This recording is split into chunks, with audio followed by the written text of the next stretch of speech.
Come with me. The millionaire single dad found a disabled girl crying in the rain and took her home. That day, everything changed. The snow fell like feathers, thick and endless, covering the streets of suburban Colorado in a hush only winter could conjure.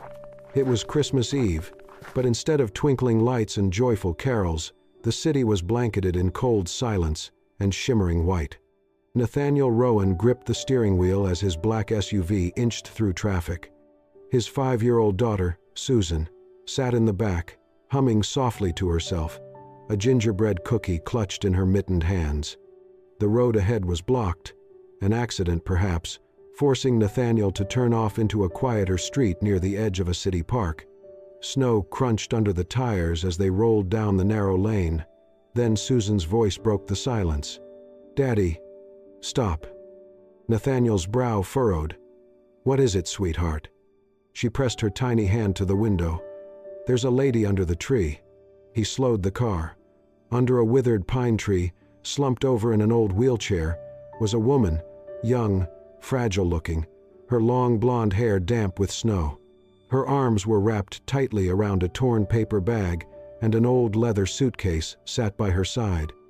Her shoulders shook, not from the cold, but from sobs that were as silent as the snow around her. She flinched.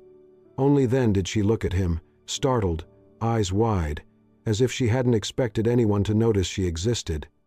"I'm not asking questions," Nathaniel said softly, voice calm despite the sting of the cold air. "But you cannot stay out here." She opened her mouth, but no sound came. He glanced back at Susan, who had already climbed out of the car and was now standing beside them, her boots barely making a sound in the snow. The little girl looked at the woman with wide, sincere eyes. Then she reached out her mittened hand and smiled. "I think my mommy sent you to us," Susan said simply. The woman's lips parted, her face crumpled. She began to cry, openly now, the kind of tears that couldn't be held back anymore. Nathaniel didn't hesitate. He carefully scooped her into his arms. Her body was cold, too light, like she'd been living on nothing. She held the bag tightly to her chest, not letting go. As he carried her toward the SUV, snow fell heavier. Susan opened the back door, scooting over to make space. "She can sit with me," she said cheerfully, as if it were the most natural thing in the world. Nathaniel gently placed the woman in the back seat, adjusting his scarf around her neck before buckling her in. He returned to the driver's seat, glancing once more in the mirror. The woman leaned her head against the frosted window, eyes closed, breath trembling. Susan reached out, slipping her tiny hand into the woman's frozen fingers. Nathaniel started the car and drove off into the white. And Annalise Monroe, who had nothing left, no home, no family, no warmth, did not yet realize that snowy night would not be the end. It would be the beginning. She didn't know it yet. But that moment, under the dead pine tree, in the quiet snowfall, and the soft voice of a stranger saying, "Come with me," it would change everything. For her, and for the man whose heart had been frozen for 5 long winters. The scent of cinnamon and pine hung softly in the air. Annalise stirred beneath thick, unfamiliar blankets, her fingers brushing warm flannel sheets. The room was softly lit, the fireplace across from her bed flickering low with dying embers. She blinked. For a moment, she wasn't sure where she was. Then she heard a small gasp. "She's awake!" Susan burst into view, her arms flying around Annalise before she could even sit up. The hug was clumsy, tight, and filled with the kind of uninhibited love only a child could give. Annalise winced slightly. Her body ached, but she didn't pull away. "I knew you were a snow angel," Susan whispered into her shoulder. "Daddy said you just needed rest." Annalise looked over the girl's head, seeing the edges of a grand room. Ornate molding, high ceilings, bookshelves filled with hardcovers, a crystal snow globe perched near the window. Outside, the snow was still falling. She cleared her throat. "Where's your father?" As if on cue, Nathaniel appeared at the door, still in his suit pants and a dark sweater. He carried a tray with a steaming cup of tea and a small bowl of soup. He paused when their eyes met, then gave a polite nod. "You're safe here," he said gently. "No one's going to ask you to explain anything. You're not ready to." She hesitated. "I'll leave once the snow stops." He didn't push. He simply placed the tray on the side table and handed her a folded piece of paper before stepping back. Once he left the room, Annalise opened it. The handwriting was neat, deliberate. "If you need silence, I'll give you that. But if you need a place to start again, there's space here. N." The words struck something deep in her. In the days that followed, the snow did not stop. It thickened, blanketed the world in silence. But inside the Rowan home, there was life. Annalise remained quiet, polite. She moved between the guest room and the living room, always in her chair, always trying not to take up space. But Susan would not let her disappear. The little girl followed her like a shadow, always talking, always drawing. She began sketching pictures, simple, sweet, childish portraits of 3 people, a man, a girl, and a woman in a wheelchair. "This one is you," Susan said proudly, pointing at the golden-haired figure. "You're the fairy in the snow." Annalise had to look away. One afternoon, while Nathaniel was on a business call upstairs, Susan wandered outside to the back garden without a coat. The snow was softer now, but deep enough to hide a child if no one was watching. Annalise, reading quietly near the fireplace, looked up and realized the little girl was no longer in the room. Panic tightened her chest. "Susan?" No response. She wheeled herself toward the back door, calling again, louder. "Susan!" Still, nothing. Her breath quickened. Without a second thought, Annalise flung the door open and pushed herself outside. The cold slapped her face. The ramp was slippery, but she didn't care. She rolled into the snow, wheels crunching through the fresh powder. Her fingers ached. Her chest burned. Her scarf fluttered away. "Susan!" Finally, near the edge of the garden, she spotted a small figure crouched near a bush, crying. Annalise pushed herself harder, her arms trembling. When she reached Susan, she grabbed her in an embrace so fierce and desperate, she nearly collapsed. "Sweetheart, you're okay. You're okay," she whispered, her voice cracking. She pressed her cheek against the girl's cold hair, tears freezing on her own face. Susan looked up, eyes wet. "I got lost." "I know, baby, I know. But I found you." She held her close, rocking slightly, her legs numb, her heart pounding. Behind them, footsteps crunched. Nathaniel had come running outside, breathless, eyes wide. He froze at the sight before him, Annalise holding Susan in the snow, her body trembling, her cheeks raw from wind and tears. For a long moment, he just stood there. Gratitude swelled in his chest. But it wasn't only that. Watching her like this, braving the cold, the pain, the fear, he felt something stir inside him that he hadn't felt in years. Not pity, not admiration, but the beginning of something much deeper. That night, as the fire crackled low and Susan curled up on the couch with a blanket and cocoa, Nathaniel watched Annalise from across the room. She was silent again, but different. Not withdrawn, just calm, present. He realized then, in that moment under the falling snow, when she chose love over comfort, instinct over safety, Annalise was no longer just a stranger in need. She was someone who would risk pain for someone else's child, someone brave. In that moment, Annalise was no longer the girl everyone had looked at with pity. She was someone who chose love over fear, someone who could still save and be saved. Snow still blanketed the world outside, but within the Rowan house, the cold had begun to thaw in more ways than one. The fireplace crackled steadily, cinnamon rolls baked in the oven, and laughter, light, bright, innocent, bounced off the walls of the once quiet home. Susan sat at the kitchen table, surrounded by colorful sheets of paper.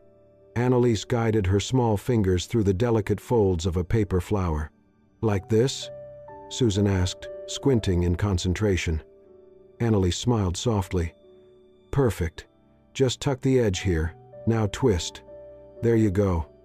The result was a slightly lopsided paper rose, but Susan beamed as if she had created a masterpiece. "Can I make one for Mommy?" she asked suddenly. "I mean, for her picture?" Annalise looked up, surprised. Susan was already reaching for a crayon, flipping to a page in her sketchbook. It was a drawing, a child's memory brought to life. A woman with long brown hair, wearing a blue scarf, holding Susan's hand. "That's how I remember her," Susan said quietly. "Daddy says I have her eyes." Annalise placed a gentle hand over Susan's.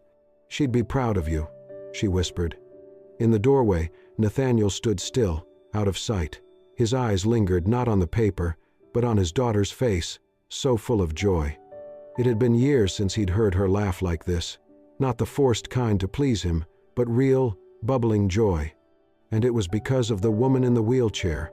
Later that evening, while Annalise read by the window, Susan ran to her with something small wrapped in red ribbon. "Daddy made something for you," she announced proudly. Annalise opened the little box to find a silver bell, delicate, elegant, attached to a leather strap. "It's for your chair," Susan said, already moving to help her fasten it, "so I'll always know when you're coming." Annalise turned to Nathaniel, who stood nearby, pretending to look busy with his phone. He didn't meet her eyes, but there was a small smile tugging at the corner of his mouth. "Thank you," she said, voice soft but sincere. "It was Susan's idea," he replied. She didn't correct him. She just let the silence between them sit, warm, peaceful. The next evening, the three of them sat down to dinner, a simple meal, roast chicken, mashed potatoes, steamed carrots. But Nathaniel had done something different. He'd adjusted the entire dining table setup. The chairs had been moved, and the table itself had been slightly raised on wooden blocks so Annalise's wheelchair could slide under comfortably. There was no comment made, no grand gesture. It had just been done. She noticed immediately. He didn't acknowledge it, didn't look for thanks. But when she glanced at him across the table, their eyes met. She smiled. He nodded, barely. Little by little, the cold inside her was melting. On the third evening, Nathaniel surprised them both. "There's a holiday market tonight in the old town square," he said casually. "They're lighting the big tree. Would you two like to go?" Susan jumped up. "Yes, yes, yes!" Annalise hesitated. "I don't want to." "She wants to go with you," Nathaniel interrupted gently. "And so do I." She met his gaze, and something unspoken passed between them. The town square sparkled with golden lights and evergreen garlands. Snow fell gently, like it had rehearsed. The air was filled with scents of roasted chestnuts and hot cocoa. People wandered between stalls, bundled in scarves and mittens. Music floated from a live quartet playing near the center. Annalise watched Susan dash from one booth to another, pointing at ornaments and handmade dolls. Nathaniel stayed close, always watching, always alert. Annalise trailed behind, smiling, really smiling. Then, it happened. The quartet began to play a familiar tune, soft, slow, hauntingly beautiful. "Sleep, my child, and peace attend thee." Annalise froze. The notes wrapped around her like ghosts. It was the lullaby, the one her mother used to sing, the one that only lived now in faded memory. Her hands trembled on the wheels of her chair. Nathaniel noticed immediately. "Are you all right?" She didn't answer. Instead, her eyes welled up, and before she could stop it, a tear rolled down her cheek. Then another. Nathaniel stepped forward. He didn't say a word. He simply reached for her hand, slowly, carefully, like asking for permission without speaking. Their fingers touched. She didn't pull away. She let him hold her hand. They stood there together in the light of the tree, surrounded by laughter, music, and strangers who didn't know that something important had just happened. Not a kiss, not a confession, not even a promise. Just a hand, holding another, steady and sure. No words were spoken, but in that moment, his hand said more than 1,000 voices ever could, and it was warmer than any fire she had ever known. The days passed gently, as if time had agreed to slow down just for them. Annalise found herself settling into the rhythm of the house, not as a guest, not quite family, but something in between. She was quiet, thoughtful, always helping in small ways. She folded Susan's laundry, read bedtime stories when Nathaniel worked late, and rearranged the spice rack with a kind of quiet pride. But Nathaniel sensed something beneath her calm, something she carried like an invisible weight. One snowy evening, while Susan was asleep and the house was wrapped in silence, Nathaniel found Annalise sitting alone by the fireplace. She was staring into the flames, a sketchpad on her lap. He sat down a few feet away. "You used to draw?" he asked gently. Annalise didn't look at him. Her pencil moved slowly across the page. "I used to teach," she said after a moment. "Art, at a public school in Brooklyn." He didn't speak, letting her decide what to share. "I started a mural project for underfunded schools," she continued. "I wanted the kids to see color even if their lives felt gray." She turned the sketchpad toward him. On it was the rough outline of a mural, a garden of handprints turning into butterflies. Bright, chaotic, full of joy. That one was for a school in East Flatbush. The building was so run down, but the kids were. Her voice broke off. Nathaniel leaned forward slightly. "What happened?" Annalise's eyes dropped to her lap. "There was an accident. A car jumped the curb one morning. One of my students was in the way. I pushed him out, but I didn't make it." Nathaniel's breath caught. "I woke up in the hospital. Couldn't feel my legs. Lost my job. Lost my partner. And 6 months later, my mother had a stroke." Her voice didn't shake. It wasn't dramatic, just tired. She looked at him then. "I don't tell you this to make you feel sorry. I just don't want to be someone you pity." "I don't," Nathaniel said. "I see you." She gave him a sad smile. "I'm not sure I even see myself anymore." The next morning, Nathaniel made a call, then another, and another. He didn't tell her what he was doing. 3 days later, he stood across the street from a familiar building in Brooklyn. The school looked just as she had described: aged brick walls, iron gates, a playground in desperate need of repair. But the wall that once held her mural was still there. The colors had faded, the paint was peeling. Someone had spray painted over part of it, but beneath the damage, he saw it. The butterflies, the handprints, the joy. He hired a team of artists, gave them a photo Annalise had left in her sketchbook, told them to restore every brushstroke exactly. At the end, he asked for one thing to be added: a small bronze plaque beneath the mural. "The heart that colored children's dreams, Miss A." He returned home the next day without a word. Later that week, Nathaniel handed her a folded paper. She opened it slowly, confused. Inside was a photograph of the restored mural, the colors vivid and alive again, the plaque shining under the winter Sunday. Her hand flew to her mouth. "You did this?" she whispered. He nodded once. It should have never been forgotten. Tears slipped down her cheeks before she could stop them. Not from sadness, not even from gratitude, but from something deeper. Validation. After all these years, someone had remembered not what she lost, but who she had been. No one had looked at her that way in a long, long time. Not as a burden, not as someone to fix, but as someone who once brought beauty into the world, and still could. She held the photo to her chest and wept, quiet, cleansing tears that felt like the first step toward becoming whole again. For the first time in years, someone had remembered what she used to be, not just what she had lost. The letter arrived on a crisp January morning, slipped beneath the door in a plain white envelope.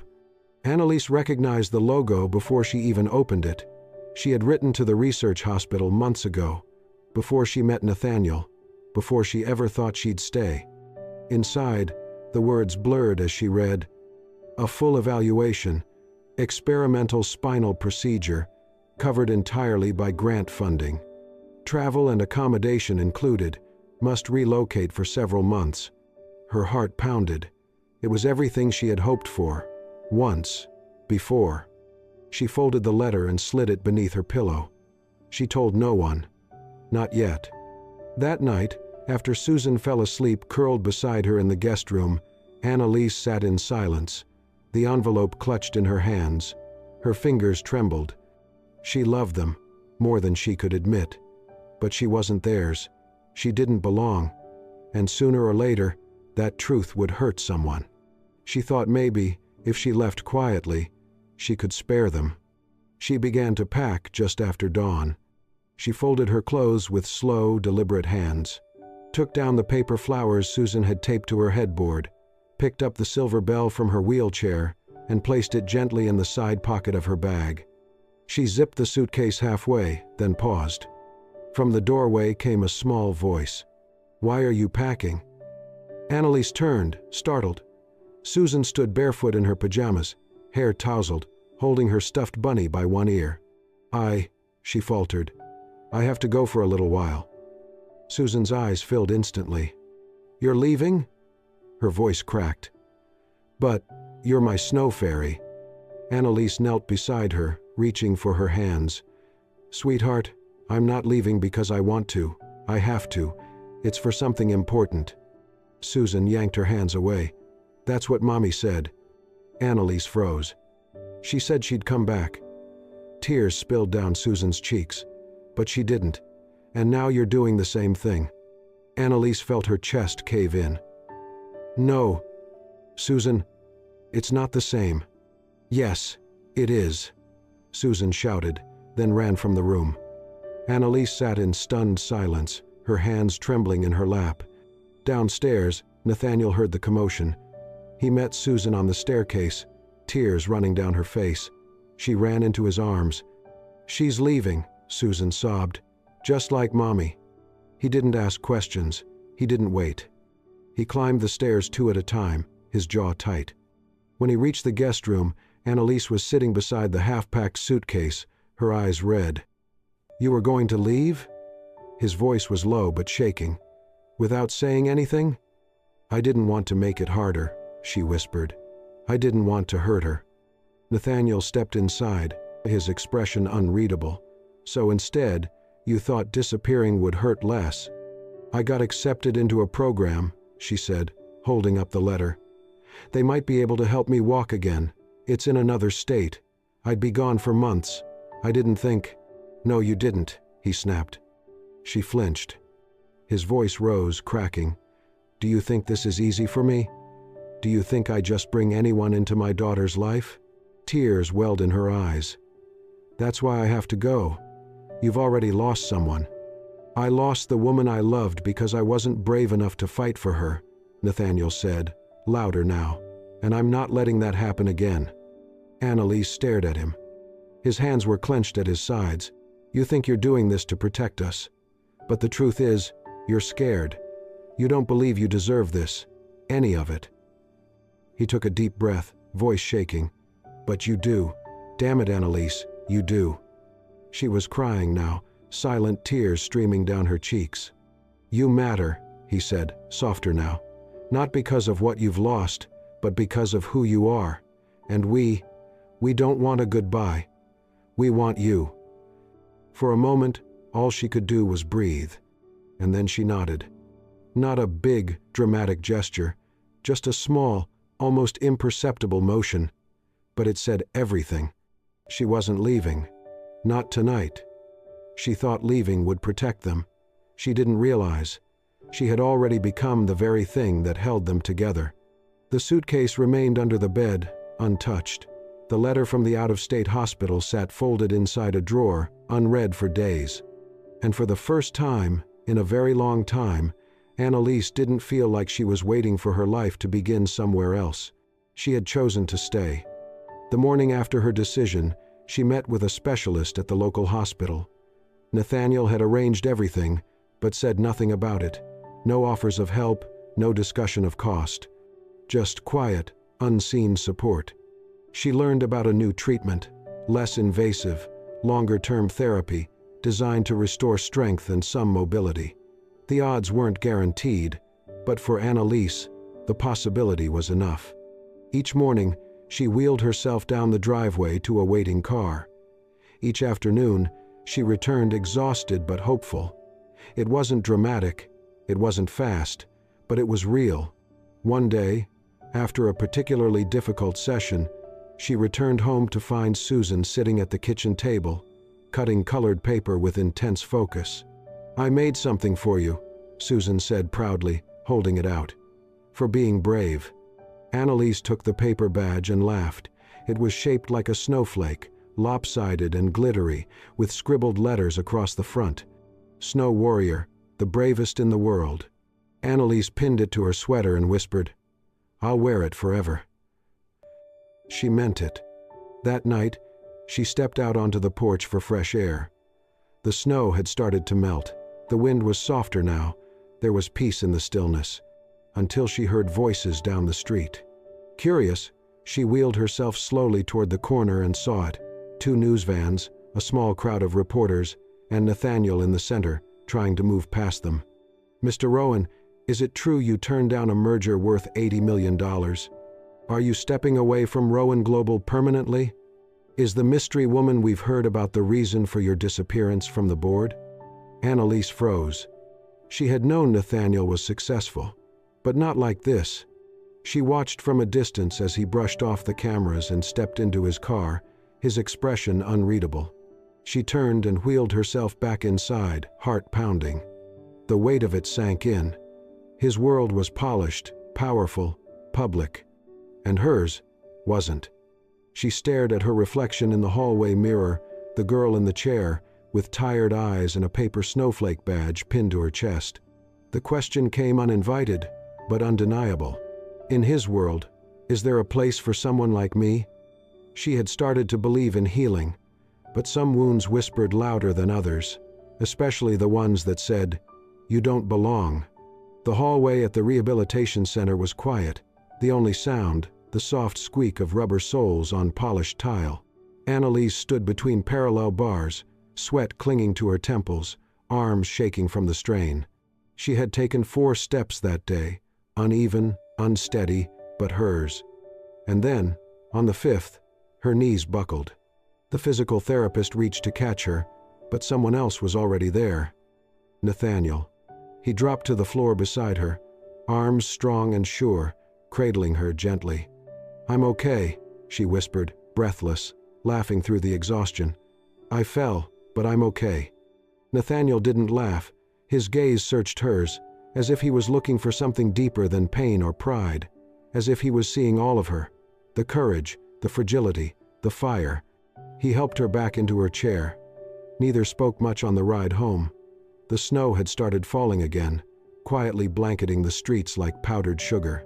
That evening, he found her on the back patio, watching the flakes drift down beneath the soft glow of the string lights.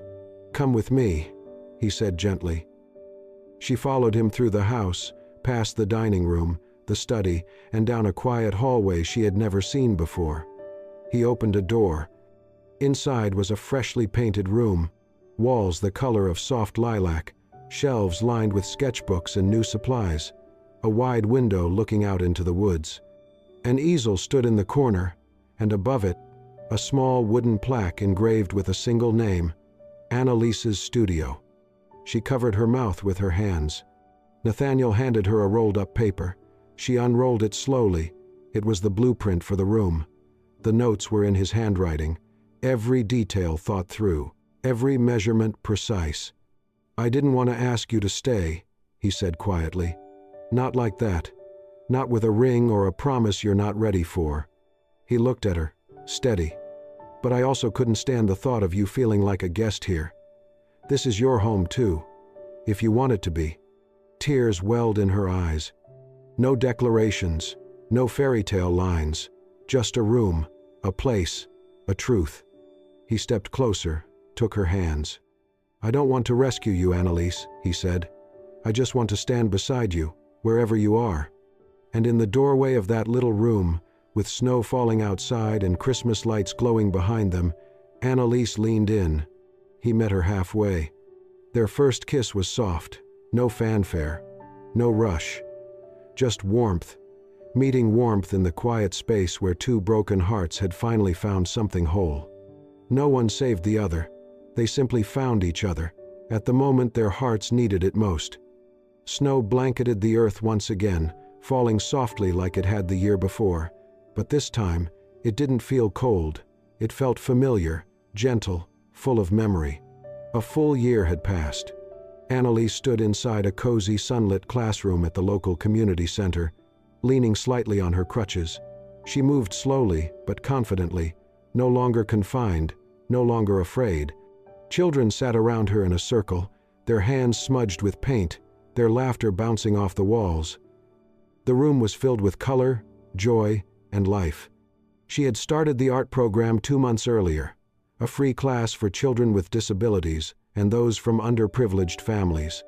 The supplies were donated, the space was gifted. The support, quietly arranged, came from Nathaniel. She had hesitated when he offered, but he simply said, "This is yours. I'm just standing behind you." As the class ended, Susan burst through the door, snowflakes clinging to her red coat and curls. "Hi, Mommy," she called out, running into Annalise's arms. Annalise smiled and pulled her close. "You're the girl with the snow heart," Susan whispered, and the smile that melts the cold. That night, their home glowed with warmth and soft lights. The Christmas tree stood tall, waiting to be decorated. Annalise, Nathaniel, and Susan worked side by side, hanging ornaments, stringing lights, placing handmade snowflakes at the very top. When they finished, Nathaniel disappeared briefly, returning with a small velvet box in his hand. He didn't kneel, he just sat beside Annalise, opened the box, and revealed a vintage ring. "It was my mother's," he said. "She would have loved you." He took her hand. "This time," he whispered, "I'm not letting something good slip away." Annalise said nothing. She just smiled, softly, surely, and nodded. Susan jumped into their arms with a squeal, wrapping them both in a hug. The winter that began with sorrow had ended with something far greater than hope. It ended with love, with home, with family. And that was Come With Me, the millionaire single dad who found a disabled girl crying in the snow, and everything changed that day. A story of second chances, quiet courage, and the kind of love that heals without needing to fix. If this story touched your heart, made you smile, or brought a tear to your eye, please don't forget to subscribe and hit that hype button to support the Soul Stirring Stories channel. We bring you emotional, heartwarming tales that remind us all that even in the coldest seasons, love can still bloom. Thank you for watching, and we'll see you in the next story.